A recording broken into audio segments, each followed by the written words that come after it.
ছয়টি গুরুত্বপূর্ণ বিষয় নিয়ে আলোচনা করব। ভিডিওটা স্কিপ করে কেউ টেনে দেখবেন না, সম্পূর্ণ দেখার চেষ্টা করবেন এবং ভিডিও দেখে ভিডিও রিলেটিভ গঠনমূলক কমেন্ট করার চেষ্টা করবেন, পাশাপাশি রিয়াকশন দেওয়ারও চেষ্টা করবেন এবং অন্য ভাই বোনদের দেখার জন্য অবশ্যই ভিডিওটি শেয়ার করে দেবেন এবং ইউটিউব চ্যানেল থেকে দেখলে অবশ্যই চ্যানেলটিকে সাবস্ক্রাইব করে দিয়ে পাশে থাকবেন এবং যারা আমার ফেসবুক পেজ থেকে দেখছেন অবশ্যই ফলো করে দিয়ে পাশে থাকার চেষ্টা করবেন। যাক, মূল পর্বে চলে আসি।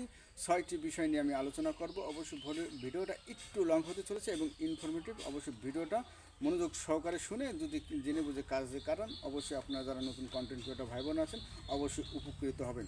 যাক, মূল পর্বে চলে আসি। প্রথম হলো যে ক্রোস্ট পোস্ট এবং ক্যাটাগরি, তারপর আছে কপিরাইট ক্লেম এবং আপনারা অনেকেই কিন্তু যে কমেন্ট ব্লক খান এবং থার্ড পার্টি অ্যাপ্লিকেশন, বিভিন্ন বিষয় নিয়ে কিন্তু আলোচনা করো। প্রথম দিয়ে শুরু করি ক্রস পোস্ট অর্থ ইনভাইট কোলাবোরেশন। অবশ্যই আপনারা যারা কোলাবোরেশন করেন সবসময় জন্য খেয়াল করবেন বা মাথায় রাখবেন যে যাকে আপনি ইনভাইট কোলাবোরেশন করছেন সেক্ষেত্রে যদি আপনি কোলাবোরেটর ক্ষেত্রে যদি সে ইনভাইটটা অ্যাকসেপ্ট করে সেক্ষেত্রে কিন্তু বেটার, আপনার জন্য ভালো। আর যদি ইনভাইট সে যদি অ্যাকসেপ্ট না করে সেক্ষেত্রে কিন্তু আপনার একটু ক্ষতির সম্মুখীন হতে পারে।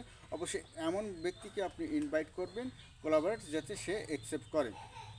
যা হোক, দ্বিতীয় কথা হলো যে আমরা অনেক সময় কপিরাইট ক্লেম খাই। আমরা অনেক সময় কপিরাইট যে ভিডিও, মিউজিক ভিডিও অ্যাড করে অনেক সময় আমরা ভিডিও আপলোড করে ছাড়ি, সেক্ষেত্রে কিন্তু কপিরাইট ক্লেম আসে। এক্ষেত্রে কিন্তু আপনাদের অবশ্যই সাজেস্ট করব কপিরাইট ক্লেম খাওয়ার আগে আপনারা সবসময়ের জন্য চেষ্টা করবেন অন্যের ভিডিও এডিটিংয়ের মাধ্যমে কোনো করার কোনো প্রশ্নই আসে না। আপনার নিজের ভয়েস নিজের ফেস দেখেই যদি আপনি ভিডিও আপলোড করেন সেক্ষেত্রে আপনি এই কপিরাইট ইস্যু খাবেন না।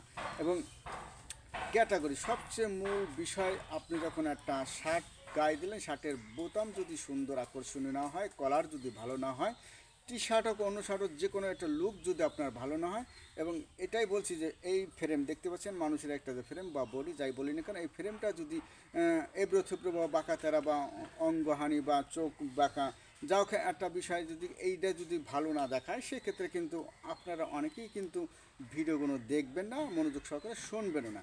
সেক্ষেত্রে ক্যাটাগরিটা কিন্তু সেম একই কোয়ালিটি। অবশ্যই যে ধরনের ভিডিও আপনি আপনার পোস্ট বা প্রোফাইলে আপলোড করবেন সেই ধরনের ক্যাটাগরি কিন্তু আপনারা চুজ করবেন। অনেক দাদাভাই দিদিভাইরা কিন্তু ক্যাটাগরি, এমন ক্যাটাগরি আপনার পেজ আইডিতে দিয়ে রেখেছেন কিন্তু সেই ধরনের কোনো ভিডিও আপনারা আপলোড করেন না। অবশ্যই মাথায় রাখবেন সবসময়ের জন্য, ফেসবুক চায় যে ক্যাটাগরি কী কারণে দিয়েছে, আপনি যে ক্যাটাগরি ভিডিও আপলোড করবেন সেই ক্যাটাগরি যদি দেওয়া থাকে সেই ধরনের নতুন নতুন অডিয়েন্সের মাধ্যমে কিন্তু আপনার ভিডিওটা শো আপ হবে, আপনার প্রচুর পরিমাণে রিচ এঙ্গেজমেন্ট ভিউ বেড়ে যাবে। সবসময় যেন এটা সবসময় যেন মাথায় রাখবেন।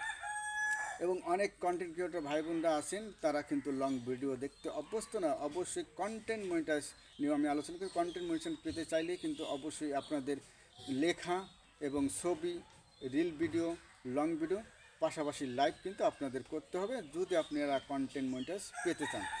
অবশ্যই দৈনিক কিন্তু তিনটা আমার সাজেস্ট যে রিল ভিডিও ছাড়বেন 15 সেকেন্ডের উপর, 15 থেকে 90 সেকেন্ড। আমি সাজেস্ট করবো না যে 8-10 সেকেন্ডের কোনো ভিডিও আপনারা আপলোড করেন রিল ভিডিও, এবং লং ভিডিও 3 মিনিট প্লাস, এবং লাইভ আপনারা দৈনিক পারলে করবেন 45 মিনিট প্লাস, মানে 40 মিনিট প্লাস, এবং না পারলে সময় সাপেক্ষ করে আপনারা লাইভ করার চেষ্টা করবেন। ছোটোখাটো ইস্যু থাকলে কিন্তু লাইভ ভিডিও কিন্তু একটা বেটার নাইস আপনার পেজ প্রোফাইলের জন্য ভালো হবে এবং অ্যান্টিবায়োটিক হিসেবে কিন্তু কাজ করে।